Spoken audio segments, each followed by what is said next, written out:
Hello students, good evening all of you students. अपनी इलेक्ट्रोस्टेट units के अंदर इलेक्ट्रिक फ्लक्स जो चैप्टर पढ़ रहे थे उसके अंदर अपने गाउस के एप्लीकेशंस हैं उनको कंप्लीट किया है। आज अपने उसी टॉपिक इलेक्ट्रिक फ्लक्स का नेक्स्ट वीडियो लेक्चर सीरीज के अंदर अपने एक कंडक्टिंग जो अपने पास सरफेस है या कंडक्टिंग स्फीयर है अपने उसके ऊपर अपने फोर्स और प्रेशर का फॉर्मूला है वो डिटरमाइन करेंगे। डिटरमाइन करने के लिए अपने पास एक स्फेरिकल कंडक्टर लेते हैं अपने।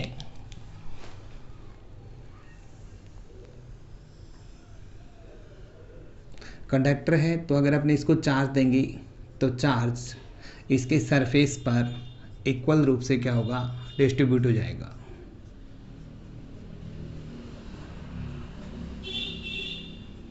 अपने इस कंडक्टर के ऊपर एक स्मॉल एलिमेंट लेते हैं, जैसे मान लो मैंने ये एलिमेंट लिया है।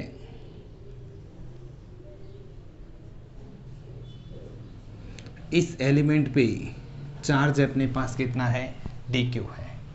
इसके नियर एक पॉइंट लेते हैं अपने पास P, और इस कंडक्टर के अंदर एक पॉइंट लेते हैं अपने पास Q। तो स्टूडेंट्स अपने जो स्मॉल पार्ट है अपने पास AB, इस पार्ट की बात करते हैं अपने AB, और जो रिमेनिंग पार्ट है उसको ले लेते हैं अपने ACB। ACB पार्ट के कारण P पर इलेक्ट्रिक फील्ड इंटेंसिटी को मान लेते हैं अपने E1, और जो रिमेनिंग पार्ट है ACB इसके कारण इलेक्ट्रिक फील्ड इंटेंसिटी को अपने लेट कर लेते हैं E2।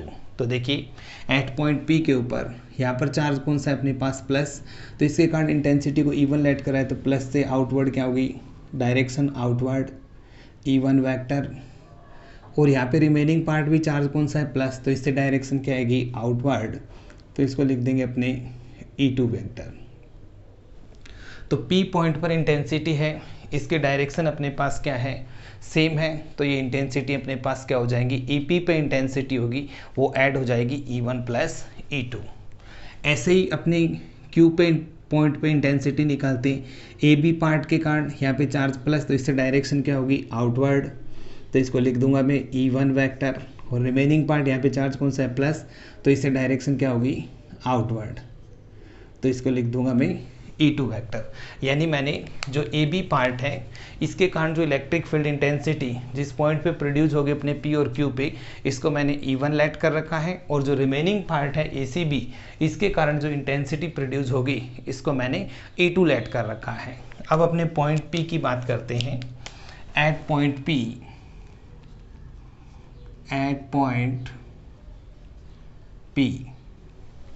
P पे अगर निकालें तो EP इक्वल टू अपने पास आएगा EP equal to E1 plus E2, और EP ये पॉइंट अपने पास सरफेस के नियर है, तो कंडक्टिंग स्फीयर में नियर सरफेस पे कंडक्टर पे चार्ज इंटेंसिटी कितनी होती है अपने पास, सिग्मा अपॉन एप्सिलॉन नॉट। तो यानी EP की वैल्यू यहाँ पर अपने पास कितनी है, sigma upon epsilon not E1 plus E2, equation number first. यहाँ पर अपने पास E1 and E2 are same direction, दोनों की डायरेक्शन अपने पास क्या है, सेम है। इसी तरह अपने Q पॉइंट की बात करेंगे। Eight point Q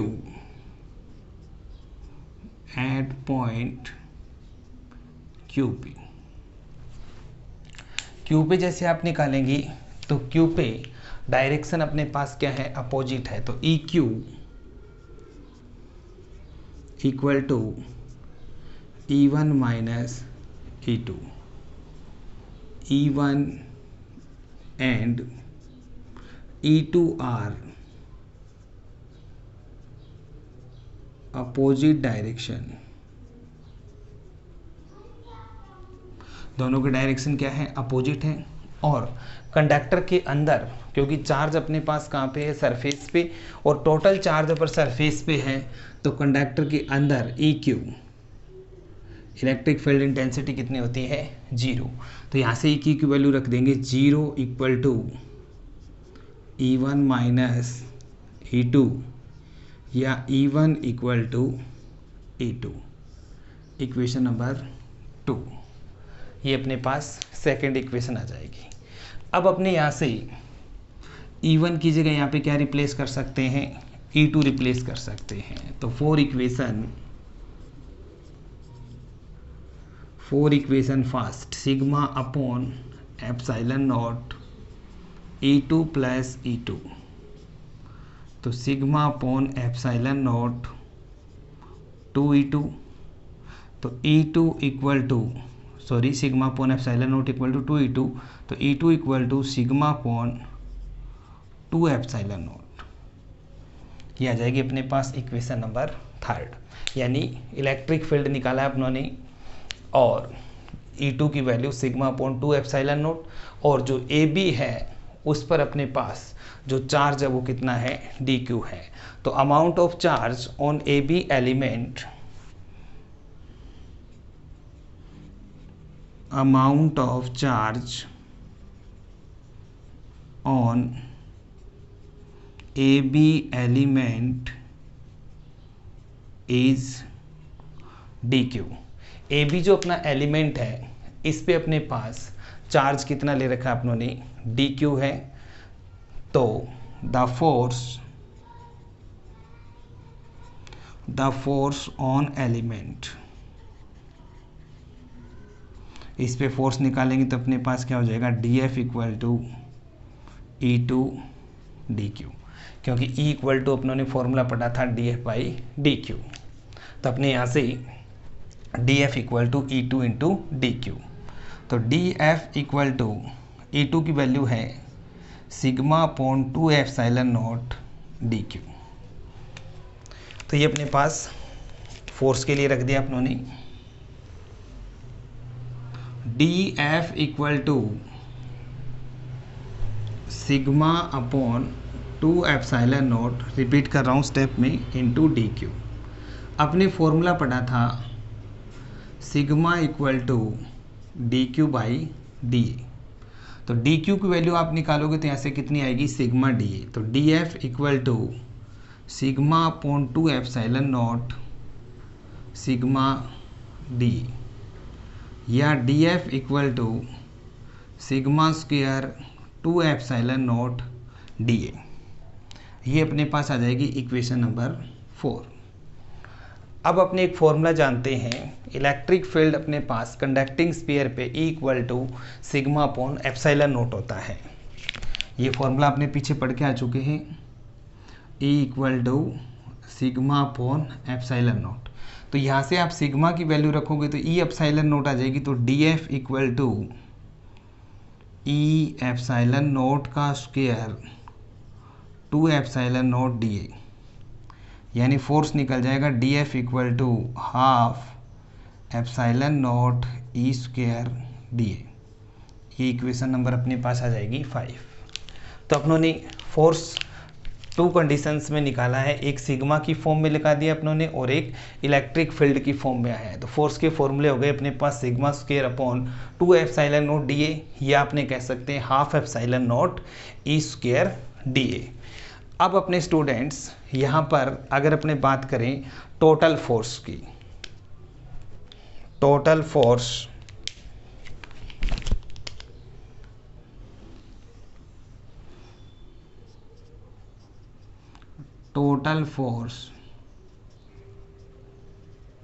acting on whole surface, total force निकालें तो इसका इंटीग्रेशन करेंगे।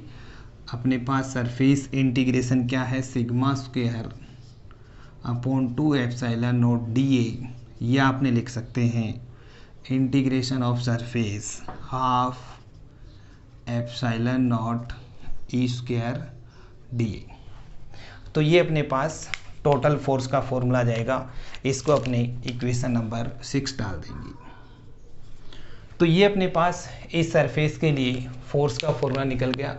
अब अपने को यहाँ से प्रेशर का फॉर्मूला है उसको डिटरमाइन करना है। प्रेशर निकालेंगे, फोर्स पर यूनिट एरिया, यानी P equal to dF by D A. Pressure P equal to dF by D A. Force per unit area is known as pressures. तो अपने यहाँ से P की वैल्यू अगर देखें तो dF की वैल्यू आपने यहाँ से निकाल रखी है sigma square 2 epsilon not. D से डी कैंसिल आउट हो जाएगा, तो यहाँ से प्रेशर का फॉर्मूला बनेगा अपने पास sigma square upon 2 epsilon nought, या आपने लिख सकते हैं इसको half epsilon nought E square. तो अपने फोर्स भी डबल फॉर्म में निकाला है, इसको इक्वेशन नंबर 7 डाल देंगे। तो अपना फोर्स है वो भी अपने पास सिग्मा की फॉर्म में है और इलेक्ट्रिक फील्ड की फॉर्म में है। सेम जो प्रेशर अपने पास उसको भी अपने सिग्मा की फॉर्म में और इलेक्ट्रिक फील्ड की फॉर्म के अंदर डिटरमाइन किया है। आप स्टूडेंट अपने इसको हल्का सा रिपीट करते हैं। अपनों ने कंडक्टिंग स्फीयर लिया है, कंडक्टिंग स्फीयर अपने पास, इसको अपने चार्ज दिया है, तो चार्ज कंडक्टिंग बॉडी के ऊपर इक्वल रूप से सरफेस पे क्या होगा, डिस्ट्रीब्यूट हो गया। इसके बाद मैंने इस पे एक स्मॉल पार्ट लिया है, स्मॉल पार्ट पे ए बी पे चार्ज मेरे पास कितना है डी क्यू, और रिमेनिंग पार्ट है मेरे पास ए सी बी। अब अपने एक नियर पॉइंट यहाँ पे लिया है पी सरफेस के, और एक इसके इनसाइड में एक पॉइंट लिया है क्यू। ए बी जो आपने स्मॉल पार्ट लिया है इसके कारण इलेक्ट्रिक फील्ड इंटेंसिटी को अपनों ने E1 लेट किया है, और जो रिमेनिंग पार्ट है अपने पास ए सी बी, इसके कारण जो इलेक्ट्रिक फील्ड इंटेंसिटी है इसको मैंने E2 लेट किया है। अब अपने यहाँ पे P पॉइंट पे इस ए बी पार्ट के कारण इलेक्ट्रिक फील्ड की डायरेक्शन चार्ज प्लस है, तो डायरेक्शन क्या होगी आउटवर्ड, E1 वेक्टर लिखा है मैंने। Remaining part A C B है, यहाँ पे भी चार्ज कौन सा है प्लस, इसके कारण इंटेंसिटी डायरेक्शन क्या होगी आउटवर्ड, तो मैंने इसको E2 लिखा है। सेम Q पॉइंट पे देखें तो यहाँ पे चार्ज अपने पास कौन सा है प्लस, प्लस के कारण डायरेक्शन क्या होगी आउटवर्ड E1 वेक्टर, और रिमेनिंग पार्ट जो यहाँ पे प्लस है इसके कारण डायरेक्शन क्या होगी आउटवर्ड E2 वेक्टर्स। तो स्टूडेंट्स अपने पीछे के चैप्टर में पढ़ चुके हैं कि अपने पास जो इंटेंसिटी होती है सरफेस के ऊपर, कंडक्टिंग स्फीयर पे सरफेस पे इंटेंसिटी निकाली थी आपने सिग्मा अपॉन एप्सिलॉन नॉट। तो ये अपने पास P पॉइंट है, ये सरफेस के क्या है नियर है, तो अपने यहाँ पर इंटेंसिटी मान सकते हैं सिग्मा अपॉन एप्सिलॉन नॉट। और जो इन साइड में जो इंटेंसिटी है, कंडक्टर के इन साइड में इंटेंसिटी कितनी होती है 0 होती है, क्योंकि चार्ज कंप्लीटली अपने पास कहाँ पे है सरफेस पे है। तो अपने एट पॉइंट P की बात की मैंने, तो P पे दोनों इंटेंसिटियों के डायरेक्शन मेरे पास क्या है सेम है, तो E1 प्लस E2। EP की वैल्यू अपने पास यहाँ पे सिग्मा अपॉन एप्सिलॉन नॉट, तो E1 plus E2 equation number first. Same Q पे देखेंगे तो Q पे दोनों के डायरेक्शन क्या है अपोजिट है, तो E1 माइनस E2, तो E1 इक्वल टू क्या होगा E2, क्योंकि EQ की वैल्यू यहाँ पर कितनी है 0 है। अब यहाँ से E1 की जगह E2 रिप्लेस कर सकते हैं, तो E1 की जगह मैंने यहाँ पे E2 रिप्लेस किया, तो E2 sigma upon epsilon naught, sigma upon epsilon naught 2 E2 equal to sigma upon 2 epsilon naught, equation number third. अब अपने पास इस पे चार्ज कितना है dq है, और द फोर्स ऑन एलिमेंट, इस पे फोर्स कितना लगेगा अपने पास, तो dF equal to E2 dq, और E2 की वैल्यू है sigma upon 2 epsilon naught dq, और dq की जगह अपने सिग्मा इक्वल टू होता है dq बाई dA, तो dq की वैल्यू रखेंगे सिग्मा dA, तो sigma square 2 epsilon not dA, ये फॉर्मूला आ जाएगा अपने पास। अब अपने इसको अदर फॉर्म में लाने के लिए E इक्वल टू होता है सिग्मा अपॉन एप्सिलॉन नॉट, तो सिग्मा की वैल्यू रखेंगे E एप्सिलॉन नॉट, तो फॉर्मूला बन जाएगा half epsilon not E square dA। तो ये स्टूडेंट अपने पास फोर्स निकल चुका है। तो टोटल फोर्स निकालेंगे तो इसका इंटीग्रेशन कर देंगे, यानी ये अपने पास दोनों फॉर्मूले बन जाएंगे, यानी होल सरफेस के लिए टोटल फोर्स अपने पास sigma square 2 epsilon not dA और integration half epsilon not E square dA। इसके बाद अपने प्रेशर डिटरमाइन करेंगे, तो प्रेशर का फॉर्मूला होता है अपने force per unit area is known as pressures.